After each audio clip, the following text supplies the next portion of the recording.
History पता हो, player का रिकॉर्ड पता हो, पिच की कंडीशन पता हो, तो उसे सट्टा नहीं कहते, उसे कहते हैं कैलकुलेटेड प्रेडिक्शन। तू कर लेगा ना? हर्षद के धंधे की धार पे भरोसा रख, अच्छे अच्छों की कट जाती है।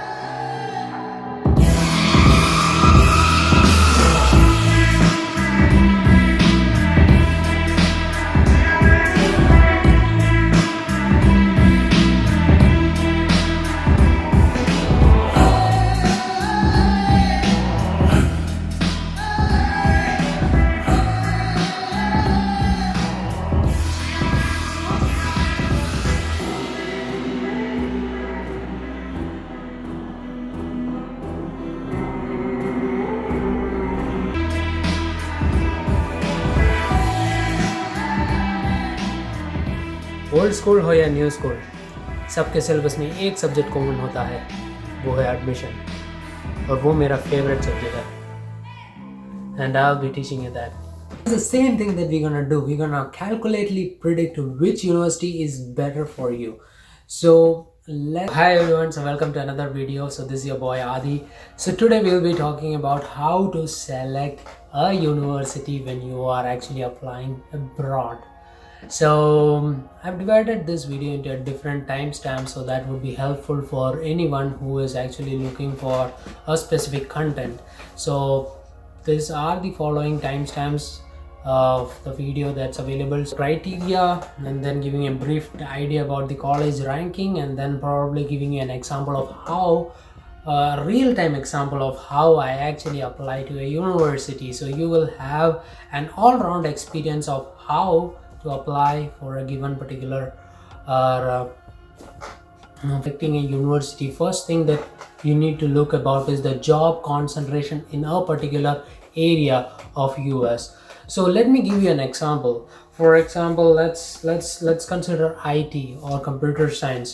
You can see that a lot of jobs are concentrated around California area or New York area. The reason is that's where all the employers are located, and they'll try to hire mostly local talent out of the local universities, local state universities. That's the reason most of the computer science graduates out of California get quickly a job in an IT profession or from New York. So that's how we need to plan out.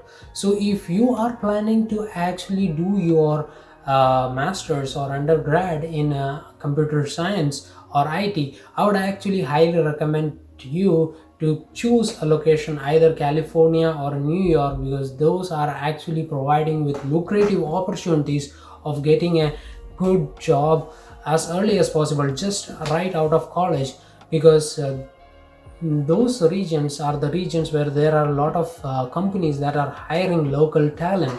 So let's go to a second example. Let's talk about mechanical engineering. So mechanical engineering, just as you all know, it's actually focused in a particular area or particular geographical domain within the US. So mechanical engineering, I would give you example like Houston or Texas, because that particular area is actually very lucrative for a lot of oil rigs. There's where a lot of mechanical engineers are required for. If you just go through the different job posting itself, then you will get an idea. Okay, yeah, mechanical engineers are being highly sorted out for regions like Houston, Texas, or like in Florida, where there is a lot of construction and a lot of all other activities going on. And then let's talk about the third thing. The third thing is MBA. So MBA, just as you know, it's like a business. It's always related to business. So you must actually cater to areas where there are a huge financial institutions, especially like stock exchanges or banks. So just as you all know, in United States, the stock exchange is located at New York. So New York is one of the most very good area where MBA graduates get really high paid jobs.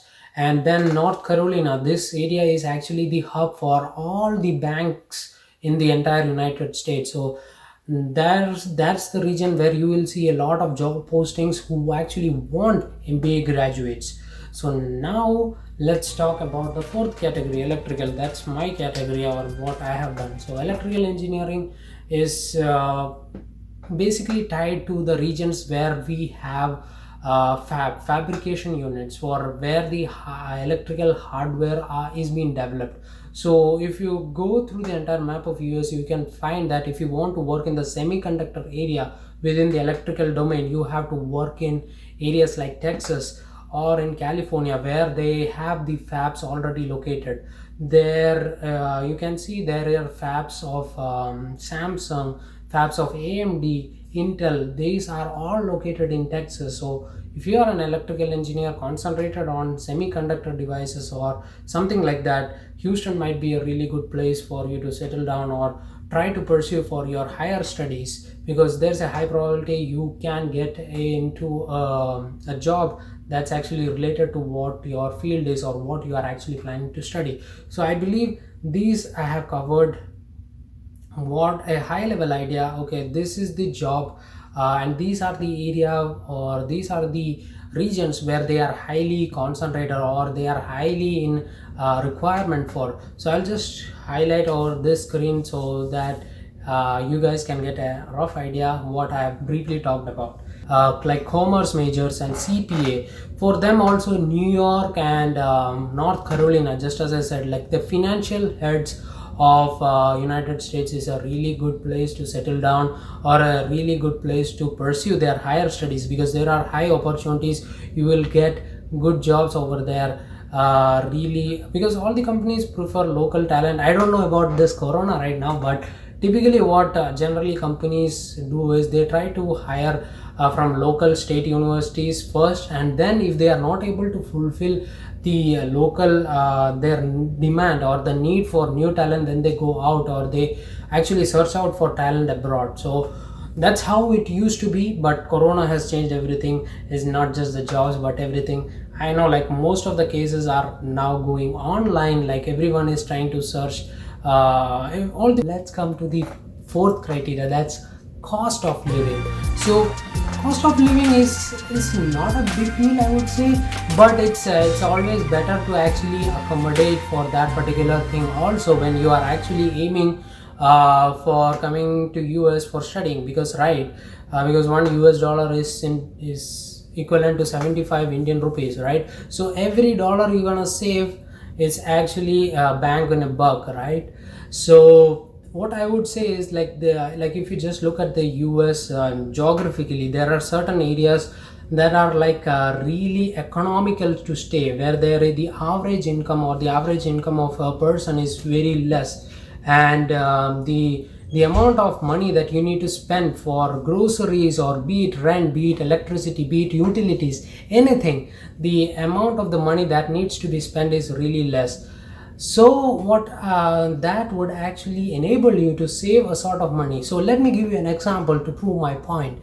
So let's take California. So California, as if you might not know, it's one of the most expensive city in the entire United States to live in. The average at an average, a person needs to spend around like $2,000 to $3,000 a month just to survive over there, to pay their rent, pay their electricity, and all the expenses. Now let's compare to like a normal, like an average. Let's take the case of Texas. Texas has like probably like between $1,000 to $2,000 or something around that range. Your total income or total expenditure for a particular month is going to be between $1,000 to $2,000.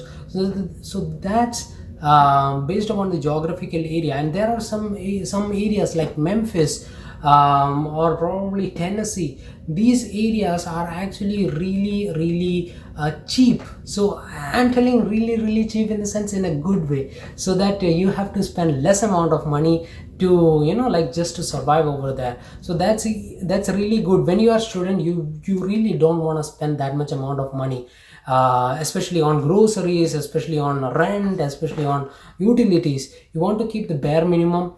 And third point, so that covers cost of living. Now let's go to the third point. So the third point is if you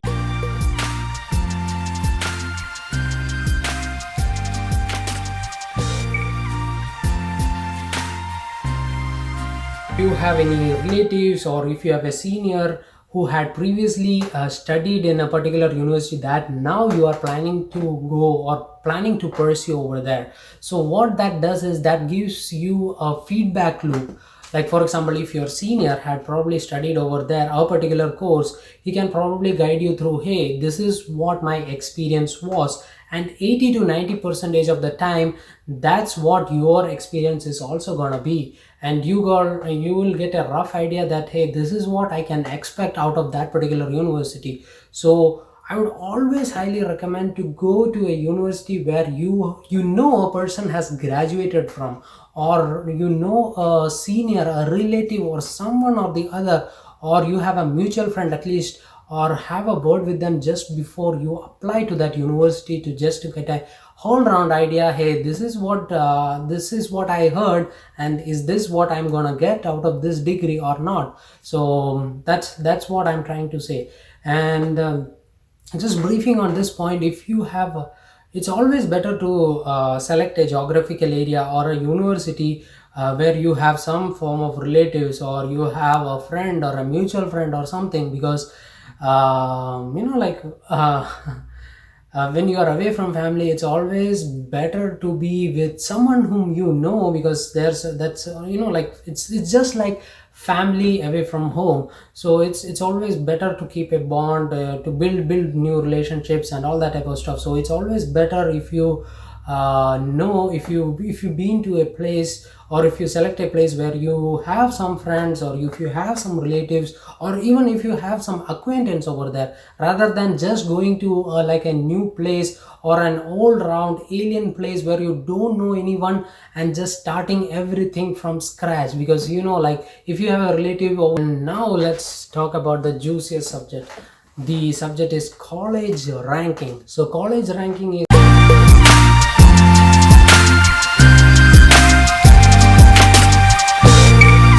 one of the most crucial and the most important thing to look into when you are actually applying to that university. So in order to help you that, I have actually linked an Excel sheet below it that gives you a ranking based upon USDA accreditation.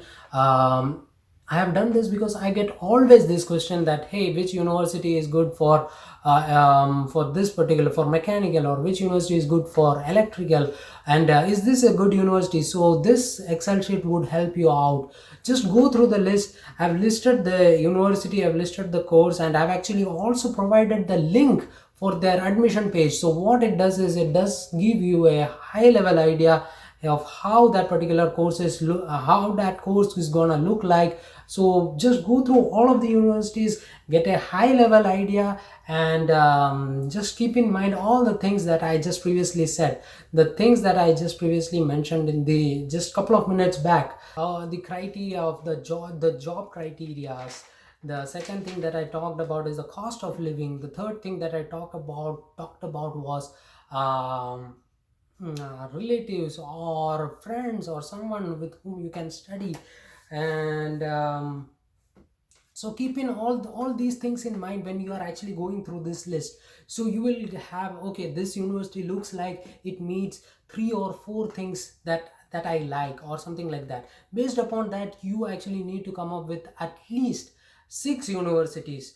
Two should be really ambitious universities, two should be like a medium average, like you have a high probability like 70 to 80 percentage you will get an admission over there, and other two universities where you will get like almost 90 to 100 percentage, you will have a really good chance to get into that particular program.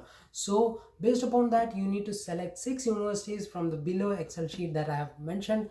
And now let's go to one of the universities within the list, since this is based upon Harshad Mehta. So Harshad Mehta is a bull and would always go for the best, and the best university, that is the number one university.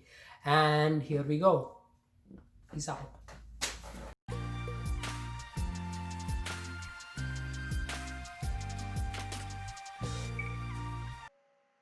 Hello guys, hopes everyone's doing good. So this is MIT's application online window. So MIT is the number one college in the in the ranking, in the topmost rank. So this is their main web page where you have to just enter your basic details.